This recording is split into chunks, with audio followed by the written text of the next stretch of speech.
Në këtë edicion do të ndiqni.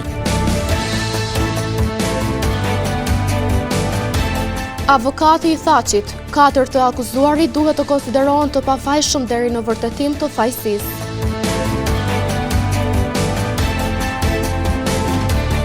Ndjenja e indinjatës që sot mbizotronte populli shqiptar është e drejtë dhe e arsyeshme.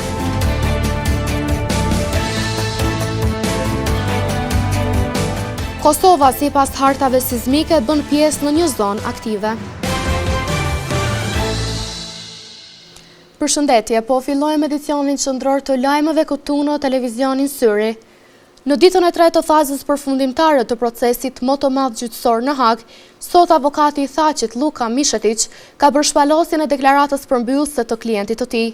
Në paraqitjen e tij, avokati Mishetic tha se dëshmitë e përfaqësuesve ndërkombëtar, pjesëtarëve të UÇK-s dhe provat shkresore nuk e lidhin Thaqin me pretendimet e ngritura në akt akuzë. Sot në gjykatën speciale të Hagës u mbaj dita e tretë e fazës përfundimtare të procesit më të madh gjyqësor në Hag për akuzat ndaj 4 ish-krerëve të UÇK-s, Hashim Thaçi, Recep Selimi, Kadri Veseli e Jakub Krasniqi, ku nga prokuroria u kërkua dënimi për 45 vite burg për secilin apo 180 vite gjithsej. Reagime të shumta për ecurinë e këtij procesi ka pasur tash disa ditë, ku nga krerë të shumtë shtetror në vende më gjerë e nga qytetarët, kërkesa për dënim është vlerësuar e padrejtë. Zyra e prokurorit të specializuar ka përmbyllur dje fjalën përfundimtare e madje në prononcim është shprehur se ka pranuar, siç pretendohet, mbi 5.000 prova materiale dhe ka intervistuar mbi 130 dëshmitar. Ndërkaq sot, avokati i Thaqit në Hag, Luka Mishetic, ka bërë shpallosjen e deklaratës përmbyllëse të ish-presidentit të Kosovës. Gjatë paraqitjes së tij, ekipi mbrojtës i ish-presidentit Thaçi argumentoi se zyra e prokurorit të specializuar nuk ka arritur të përmbush standardin e provës përtej dyshimit të arsyeshëm ndaj klientit të tij, duke theksuar se dëshmitë e përfaqësuesve ndërkombëtar, pjesëtarëve të UÇK-s dhe provat shkresore nuk e lidhin Thaqin me pretendimet e ngritura në akt akuzë. Ai shtoi se 4 të akuzuarit duhet të konsiderohen të pafajshëm derisa fajësia e tyre të provohet me ligj. Zhvillimet në Hag me shumë interes janë duke i përcjell edhe qytetarët. Doktor Besnik Bardhi është shprehur se ndjenja e indinjatës që sot mbizotronte populli shqiptar është e drejtë dhe e arsyeshme, pasi po bëhet një deformim i drejtësisë historike. Kërkesa e prokurorisë së gjykatës speciale në Hag, ku po mbahen tash 5 vite, ish-krerët e ushtrisë çlirimtare të Kosovës, Hashim Thaçi, Jakub Krasniqi, Kadri Veseli e Recep Selimi, përpos nga krerët shtetëror, ka ngjallur reagime të ashpra edhe nga qytetarët në vend. Reagim të tillë ka pasur edhe nga doktor Besnik Bardhi, i cili është shprehur se ndjenja e indinjatës që sot mbizotronte populli shqiptar është e drejtë dhe e arsyeshme. Prononcimi i prokurorisë në Hag dhe deformimi i drejtësisë historike. Kërkesa e prokurorisë së dhomave të specializuara në Hag për dënime deri në 180 vite burg për 4 eprorët e ushtrisë çlirimtare të Kosovës ka shkaktuar reagim të thellë dhe indinjat në opinionin publik shqiptar. Ky zhvillim po shfrytëzohet nga mediat serbe, të cilat me një entuziazëm të hapur propagandistik e paraqesin këtë kërkesë si një fitore historike kundër ushtrisë çlirimtare të Kosovës. Një narrativ e tillë nuk është as e rastësishme, as e pafajshme. Ajo synon të përmbysë realitetin historik dhe moral të luftës në Kosovë, duke tentuar që agresori të paraqitet si viktim dhe viktima si agresor. Lufta e ushtrisë çlirimtare të Kosovës ka qenë në thelb dhe në të drejtën ndërkombëtare, një luftë çlirimtare kundër një regjimi okupues. Për më shumë se një shekull, populli shqiptar në Kosovë ka qenë subjekt i dhunës shtetërore, represionit sistematik, spastrimit etnik dhe mohimit të drejtave themelore nga aparati shtetëror serb, veçanërisht gjatë regjimit të Miloševićit. Krimet e kryera nga forcat shtetërore serbe në luftrat e ish Jugosllavisë janë të dokumentuara gjërësisht. Masakra e Srebrenicës, ku mbi 8.000 civil bosnjak u ekzekutuan, është njohur ndërkombëtarisht si gjenocid. Po ashtu, në Kosovë janë dëshmuar 10 masakra kundër civilëve shqiptar, Reçaku, Ljubeniqi, Mej, Gjakova dhe shumë të tjera, të cilat mbeten plak të hapura në kujtesën kolektive. Në këtë kontekst, është historikisht dhe moralisht e papranueshme që UÇK-ja, një lëvizje e lindur si reagim ndaj dhunës shtetërore, të trajtohet në mënyrë të barabartë apo edhe më rëndë se sa aparati shtetëror, që ushtroi terror masiv mbi popullsinë civile. Shqiptarët e Kosovës kur nuk ka zhvilluar fushata të organizuara të masakrave masive ndaj civilëve serb në përmasa dhe forma të krahasueshme me ato të kryera nga forcat serbe. Përkundrazi, lufta e UÇK-s ka qenë orientuar drejt çlirimit dhe mbijetesës, jo drejt shfarosjes. Prandaj, ndjenja e indinjatës që sot mbizotronte populli shqiptar është e drejtë dhe e arsyeshme. Nëse përmes këtij procesi gjyqësor tentohet të rishkruhet historia, të relativizohet agresioni shtetëror serb dhe të kriminalizohet rezistenca çlirimtare shqiptare, atëherë pyetja shtrohet me plot të drejtë: ku është drejtësia këtu? Dhe për kë shërben ajo? Drejtësia që shkëputet nga konteksti historik, që injoron disproporcionin e dhunës dhe që ushqen narrativat e propagandës, rrezikon të shndrohet nga instrumenti së vërtetës në mjet të padrejtësisë. Disa nga qytetarët e intervistuar sot kanë shprehur entuziazmin e tyre që në seancën e sotme parlamentare të zbatohen të gjitha pikat e rendit të ditës, me qëllim që të kemi qeverinë e re, e cila prej më shumë se një viti është duke munguar. Ata shprehen se vendi ka pritur mjaftueshëm dhe se prioritet duhet të jetë krijimi i qeverisë së re. Kuvendi i Kosovës i dal nga zgjedhjet të 28 dhjetorit të vitit që lan pas, mlidhet sot për herë të parë në seancën konstituive, duke shënuar nisjen zyrtare të legjislaturës së re. Pritjet e qytetarëve janë që institucionet të formohen sa më shpejt. Disa prej tyre, të cilët i intervistuam gjatë ditës, u shprehen se vendi ka pritur mjaftueshëm dhe se prioritet duhet të jetë krijimi i qeverisë së re. Kjo mungesë e vakumit dhe kjo ka kushtuar shumë, i ka kushtuar Kosovës. Dhe unë mendoj që sa më para duhet formuar qeveria. Për ndryshe, shifet se si jemi në gjendje as me majtë shtet, as me kriju qeverias. Për fat keq. Po, këtu domi më i madh janë shifet se është negativiteti i njerëzve, do më thonë hujet ndaj njëri tjetrit. Unë nuk e arshyetoj këtë. Nuk e arshyetoj në asnjë mënyrë. Sepse është tepërt, do më thonë, me bo analiza pse është një vakum shumë i lartë, i madh, kështu që s'kemi mundësi me i dhonë gjitha shkaqet pse s'është formuar qeveria. Po ose sot ose duhet të dalet delet me një deklarat që s'jemi në gjendje të mbajmë shtet. Që për fatkeqësisht që duhet të themi këtë prej zorit, jo për qef, sa themi. Shpresojmë se shkoj shumë gjatë dhe populli ka shkuar shumë keq, shumë dobët. Edhe inshallah besoj që na bën mirë se kur kanë nevojë më për votimet veta, vetin tekstin shumë bukur, thotë që ka më bëj Gjakov Valule, po kërkon hiç. Po i ka thënë vet populli, hyp rryma, hypëm ka një pak edhe ka shpenzimet tona që i kena, ta mos më animu me hek pa këto shtrejtësina, kështu që na veç punoshim mish për rrym, për ujë, për mbeturina, edhe mos mongër bukeq. Populli ka qef sa më shumë për më vëmu inshallah ata në mush madh. Edhe nëse dojmë punu për shtet, le ta gëzojnë atë karrikë që ka hije jo vetëm për interesat veta personale. Sipas rezultateve të zgjedhjeve të 28 dhjetorit, lëvizja vetëvendosje ka dalë forca e parë me mbi 51% të votave, duke siguruar 57 ulëse në kuvend. Partia Demokratike e Kosovës ka fituar 22 ulëse, Lidhja Demokratike e Kosovës 15, ndërsa Aleanca për Ardhmërinë e Kosovës 6 ulëse. Ndërkohë 20 ulësi janë të rezervuara për përfaqësuesit e komuniteteve jo shumicë. Seanca e sotme pritet të hap rrugën për konstituimin e kuvendit, zgjedhjen e kryetarit dhe nënkryetarëve, si dhe për hapat e mëtejmë drejt formimit të institucioneve të reja të vendit.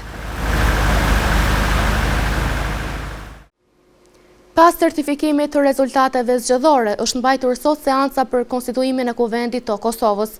Për shkak të zhvillimeve në Hag, seanca ka filluar punimet pas orës 17 dhe për ecurinë e saj deri në këto çaste na njeh kronika në vazhdim.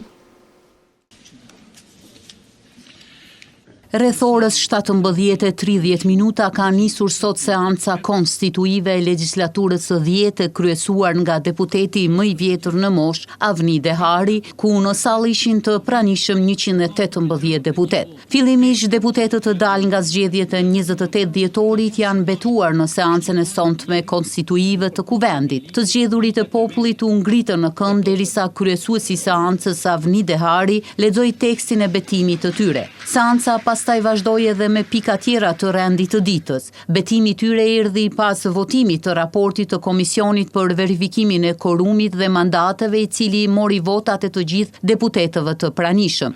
Deputetja Albulena Haxhiu, e propozuar nga Lëvizja Vetëvendosje, është zgjedhur kryetare e Kuvendit të Kosovës. Haxhiu mori 66 vota të deputetëve nga Lëvizja Vetëvendosje dhe komunitetet jo serbe në seancën e sotme konstituive. Kundër Haxhiut votuan deputetët e Partisë Demokratike, Lidhjes Demokratike, Listës Serbe, ndërkaq abstenuan deputetët e Aleancës për Ardhmërinë e Kosovës.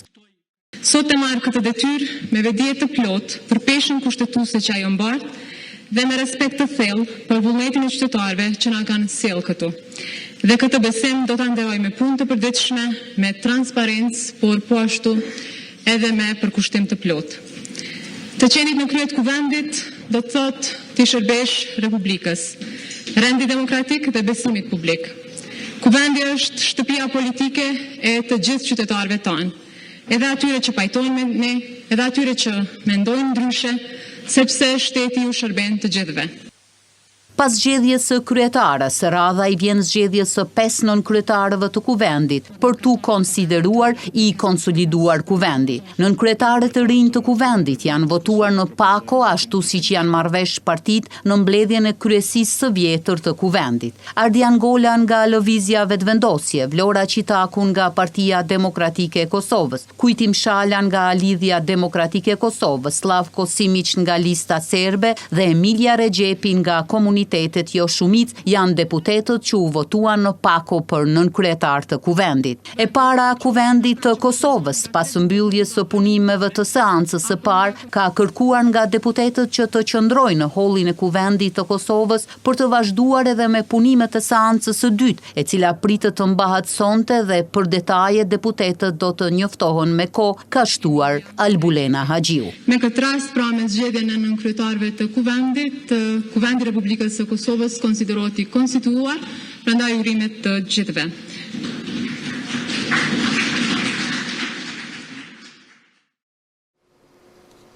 Kosova mbrëm është goditur nga një tërmet. Sismologu Shemsi Mustafa, duke folur për tërmetin e mbrëmshëm, në një lidhje virtuale me mediumin ton, vuri theksin ose Kosova është rrezikuar edhe nga tërmetet tjera.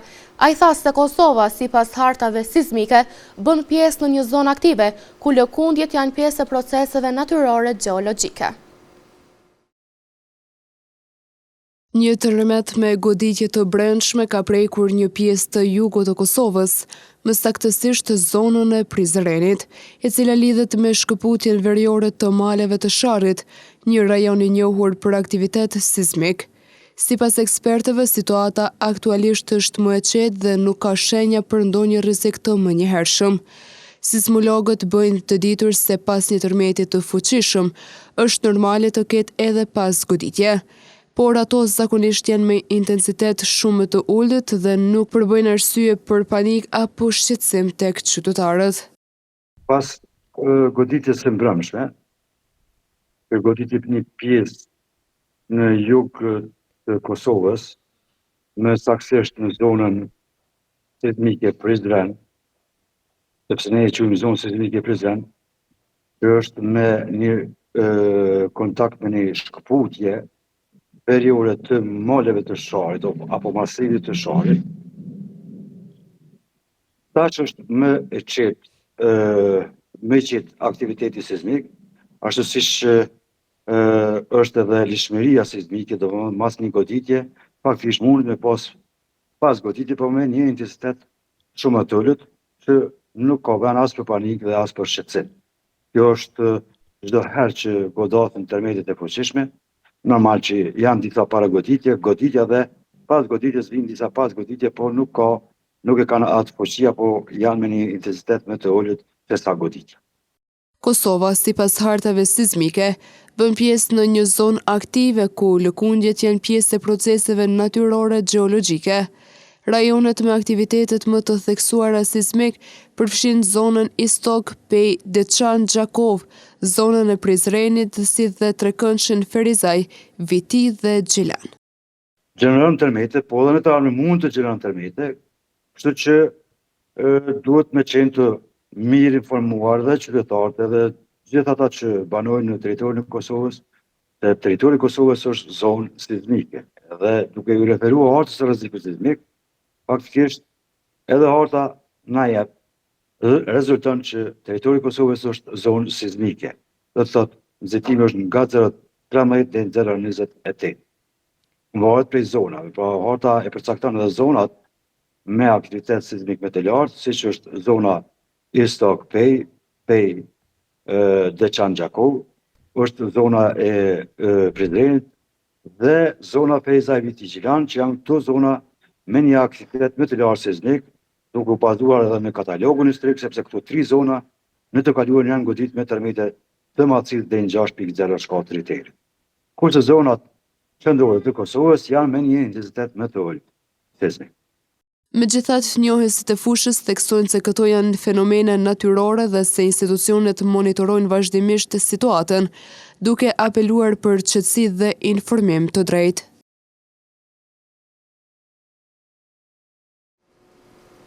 Mbetemi te tema e tërmetit dhe sjellim një tjetër kronik. Specialisti i emergjencave Tahir Ahmeti ka folur për mënyrën se si duhet të mbrohemi nga tërmeti me qëllim që të veprohet pa panik gjatë rrjedhjeve të mundshme, duke shtuar se ende nevojitet një vetdije kolektive për të respektuar këshillat pa panik në rastet të goditjeve.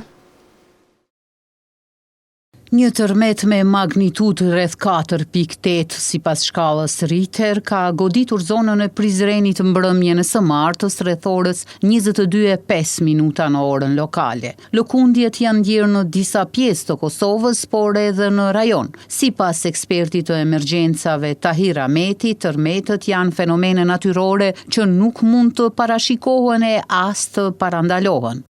Masat fillestare duhet që të vinë qytetarët në pas goditjes së parë të tërmetit. Zakonisht tërmetet fillestare janë tërmetet me intensitet të ulët janë zgjasin disa sekonda, ato mesatare pak më shumë, ndërsa ato të intensitetit më të lartë mund të shkojnë edhe deri në 1 minutë. Mirë po duhet që qytetarët të dinë që të ruhen më njëherë pas goditjes së parë, kur janë brenda, të qëndrojnë pra ndyrë apo ndonjë shtyllë të fortë në mënyrë që të ruhen nga shembjet e mundshme, pastaj nëse janë afër ndonjë tavoline që të mund të hyjnë në tavolinë në mënyrë që objektet përreth mos bien të lëndohen.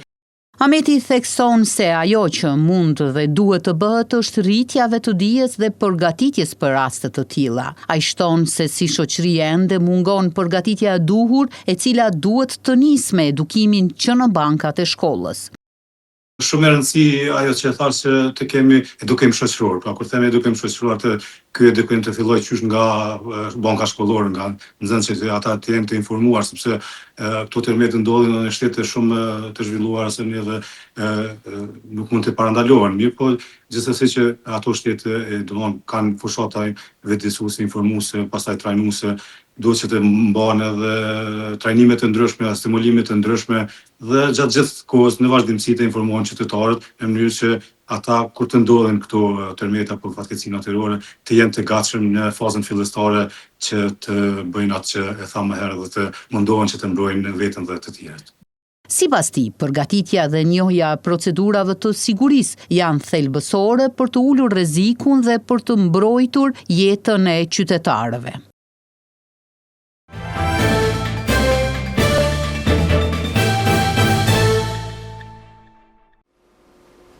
Rastet e rrezikimit të jetës së kombësorëve janë bërë të shpeshta në rrugët e qytetit. Jeta e një vajze kombësore u rrezikua pas ditën e sotme në një aksident komunikacioni në rrugën UÇK, ku një ngasës goditi kombësoren. Kombësorja e lënduar mori trajtim mjekësor, ndërsa rasti po hetohet nga njësia e trafikut në Gjakov. Një vajzë e moshës së re derisa po qarkullonte si këmbësore është goditur nga një vetur pas ditën e sotme në Gjakov. Si shkak i goditjes, vajza u dërgua në emergjencën e spitalit Isa Grezda në Gjakov për të marrë trajtimin e duhur. Ndërkohë, këta të fundit bëjnë të ditur se gjendja vajzës është stabile pas trajtimit të marrë, pasi ajo ka pasur lëndime sipërfaqësore dhe pas trajtimit mjekësor është liruar nga spitali. Ky aksident është konfirmuar edhe nga policia e Kosovës, ku përmes një njoftimi me shkrim bëhet e ditur se rasti ka ndodhur në rrugën UÇK në Gjakov sot rreth orës 14. Sipas tyre, këmbësorja ka marrë trajtim mjekësor, ndërsa njësia e trafikut e qytetit është duke trajtuar rastin, thuhet në njoftimin e policisë. Kujtojmë se kohëve të fundit janë bërë të shpeshta rastet kur po rrezikohet jeta e këmbësorëve në komunikacionin rrugor. Për shkak të punimeve në rrugën tranzite, edhe sot në disa shkolla të qytetit është punuar me orar të reduktuar. Profesoresha Rezarta Aliraj nga shkolla e mjekësisë tha se përkundër orarit të shkurtuar, të gjithë mosimdhënësit janë përpjekur që të zhvillojnë planifikime ditore, duke i modifikuar sadopak që të arrihen rezultatet e planifikuara. Për shkak të punimeve që po zhvillohen në rrugën tranzite, edhe sot në disa shkolla të qytetit mësimi është zhvilluar me orar të reduktuar. Si pasojë e mungesës së ujit të pishëm, institucionet arsimore janë detyruar që edhe gjatë ditëve të kaluara të shkurtojnë orën mësimore nga 40 në 30 minuta. Ekipi ynë qëndroi në shkollën e mesme të lartë të mjekësisë Hysni Zajmi në Gjakov, ku edhe sot procesi mësimor u zhvillua me orë të shkurtuara. Është dita e tretë në më pak se 2 javë që shkollat po mbajnë mësim 30 minuta, pra orë të shkurtuara. Drejtori në koordinime dekane kanë marrë një vendim tillë për shkak të mungesës furnizimit me ujë. Mungesa e furnizimit me ujë në një shkollë si shkolla jonë me 918 nxënësa sjell pengesa të mëdha për shkak të mos përdorimit normal të tualeteve dhe të rrezikimit të kushteve higjieno-sanitare. Prandaj deshtëm është marrë kjo mas, na pengon, realisht na pengon në mbajtjen e procesit mësimor, për shkak se 30 minuta duhet që ta ngushtosh shumë pjesën e qoftë zhvillimit të mësimit, qoftë pjesës së vlerësimit. Sipas Alirajt, i gjithë stafi është përpjekur të përshtatë aktivitetet mësimore duke hequr aktivitetet dytësore, në mënyrë që të arrijë realizimin e njësive të planifikuara dhe të mos dëmtohet procesi edukativo-arsimor. Jemi munduar, duke qenë se veç jemi lajmëruar paraprakisht nga drejtori, jemi munduar që t'i heqim aktivitetet dytësore dhe ta shtrëngojmë, ta ngjeshim sa të kemi mundur që ta arrijmë bile diçka që të mos mbetet krejt ora pa u majt, duke shpresuar që kjo është një gjendje e përkohshme dhe ka mu zgjidh shumë shpejt. Po mbajmë mësim në këtë situatë. Është pengesë, sidomos në lëndët siç është teknologjia që nxënësat duhet vinë prej klasës tjetër deri në kabinet, derisa po rahatohen ato veç ora po shkurtohet edhe më shumë. Nga drejtuesit të shkollave bëhet e ditur se shpresojnë që situata me furnizimin me ujë të normalizohet sa më shpejt, në mënyrë që mësimi t'i kthehet orarit të rregullt dhe të shmangen vështirësitë e krijuara për nxënësit dhe mësimdhënësit.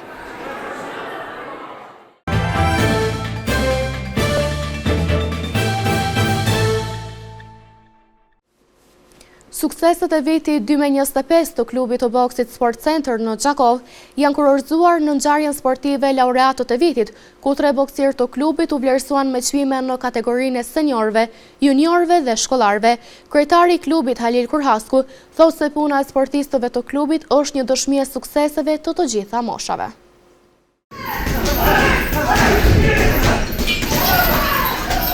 Viti 2025 është karakterizuar me suksese të njëpasnjëshme për klubin e boksit Sport Center, si dhe për Muay Thai, ku klubet janë dekoruar me mirënjohje nga Drejtoria e Kulturës, Rinisë dhe Sportit dhe nga Federata e Boksit të Kosovës. Kështu u shpreh kryetari i klubit Halil Kurhasku, duke treguar edhe për më të dalluarit e vitit. Në vitin 2025, klubi i boksit Sport Center edhe i Muay Thait kanë pasur suksese të një pashëndetshme, gjë që edhe në fund të vitit jena shpërblyer si nga DKRS-ja e Gjakovës, ashtu edhe nga Federata e Boksit e Kosovës. Komuna e Gjakovës, gjatë shpalljes së laratit të vitit, te ne i ka përfshirë, domethënë Taulant Jakupin, ka qenë edhe Drejlan Thaqin, domethënë si ndër më të suksesshëm të komunës. Gjithashtu, si klub jem shpall, klubi më i suksesshëm i vitit në komunën e Gjakovës, klubi i Boksit, dhe trajnerët, domethënë më të suksesshëm Lek Ramoja dhe Leonard Hoxhaj.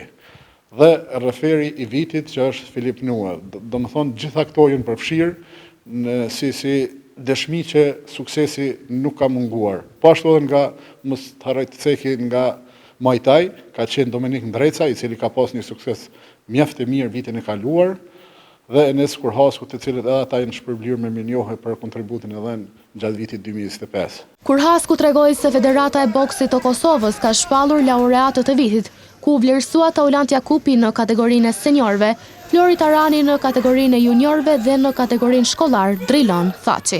Po ashtu në fund vitit, edhe Federata e Boksit Kosovës ka shpallur laureatët e vitit, ku në mesin e tyre prap ka qenë Taulant Jakupi në kategorinë senior, ndër më të suksesshmit, në kategorinë junior ishte Flori Tarani, ndërsa në kategorinë shkollar Drejlan Thaqi, i cili u shpërblye edhe me kupën si shkollari më i suksesshëm i vitit 2025. Po ashtu edhe kam marrë si punëtori sportiv i vitit në Federatën e Boksit të Kosovës. Ndërkaq Kurhasku tregoi se vetë sukseset tregojnë se puna e trajnerëve dhe stafit të klubit të boksit dhe Majtaj është e vazhdueshme, duke treguar se me organizimin e Federatës së Boksit, të dielën bëhet turneu ndërkombëtar Pavarësia, ku do të marrin pjesë Taulant Jakupi dhe Flori Tarani. Vetë fakti i gjitha këtyre sukseseve tregon që puna e trajnerëve në përgjithësi stafit të klubit Boksit dhe Majtajt jem duke ja krijuar kushtet maksimale sportistëve që suksesit mos të mungojnë. Po ashtu si vjet shpresojmë që do të jetë vit edhe më i suksesshëm, ku do të fillojmë tani dielën që vjen, Federata e Boksit organizon turneun ndërkombëtar Pavarësia, ku pjesëmarrës do të jetë Taulant Jakupi dhe Flori Tarani, që shpresojmë të fillojmë një vit të mbar me suksese edhe këtë vit. Ndërkaq bokseri Taulant Jakupi u shpreh se përpos lëndimit në vitin 2025, përzgjedhja nga Federata e Boksit si seniori i dytë më i mirë është shtys për suksese të reja. Viti 2025 për mu ka qenë pak një vit i vështirë, sepse kam pas një lëndim, por në fund të vitit, është bërë përzgjedhja sportistit vitit dhe unë jam përzgjedhur nga Federata e Boksit, seniori i dytë më i mirë, dhe ky çmim për mua është një shtysë e madhe që të vitin 2026 të vazhdojmë në suksese dhe më të larta. Ndërkaq nga klubi i boksit Sport Center u tha se klubi mirëpret të gjitha moshat, duke filluar nga mosha 5 deri në 6 vjeçare e deri në moshë madhore. Teniserët e rinj të klubit Hot Shot në Gjakov për të 4ën herë kanë triumfuar në turnet rajonale, së fundmi në turneun Kosova Bowl 2025 të mbajtur në Prishtinë.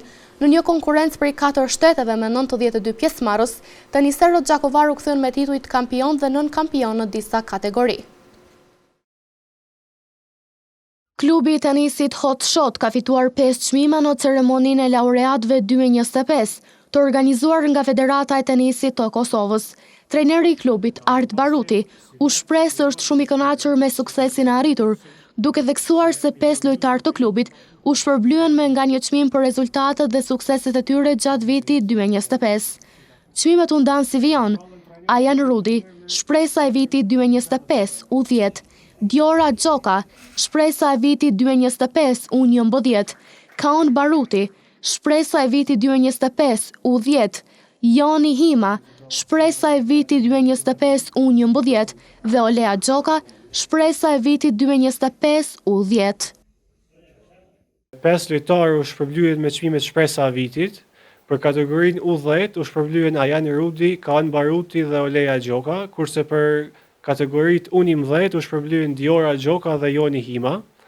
Përveç këtyre çmimeve, klubi Hot Shot dhe unë si trajner kemi qenë të kandiduar edhe për çmimet klubi i vitit dhe trajneri i vitit, dhe kemi pas statistikat bindshëm më të mirat nga çdo klub dhe çdo trajner në Kosovë. Baruti shtoi se Hot Shot ishte klubi me më së shumti shpërblime në këtë ceremoni, gjithsej 5. Ky vit do të kujtohet si një vit rekord në federatë tenisit, pasi kemi arrit 19 herë të shpallemi kampion dhe 14 herë nën kampion, duke përfshirë edhe turnet rajonal. Dhe duke e ditë se në federatë tenisit ka klube me eksperiencë 30 vjeçare, që kanë stafe, financa dhe kushte shumë të mira se ne. Këto 2 vitet e fundit rekord tonat janë një motiv shtesë për të vazhduar, duke ditë që ne nuk kemi fusha fare. Ai theksoi gjithashtu se klubi Hot Shot dhe ai si trajner kanë qenë kandidat për çmimet klubi i vitit dhe trajneri i vitit. Sipas tij, ata kanë pasur statistikat më të mira si në aspektin sportiv, ashtu edhe në promovimin dhe zhvillimin e tenisit, por këtë herë nuk janë shpërblyer në këto kategori. Në vazhdim të ndjekim parashikimin e motit për ditët në vijim.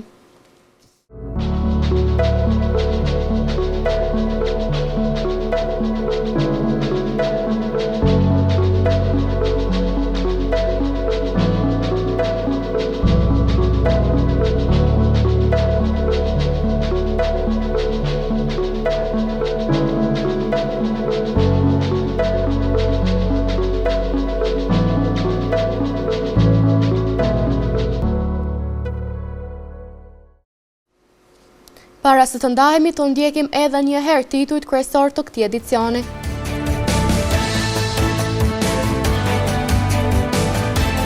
Avokati i Thaçit, 4 të akuzuarit duhet të konsiderohen të pafajshëm deri në vërtetim të fajësisë.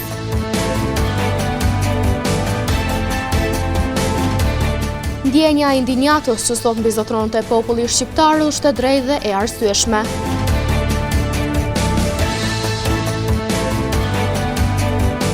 Kosova, sipas hartave sismike, bën pjesë në një zonë aktive.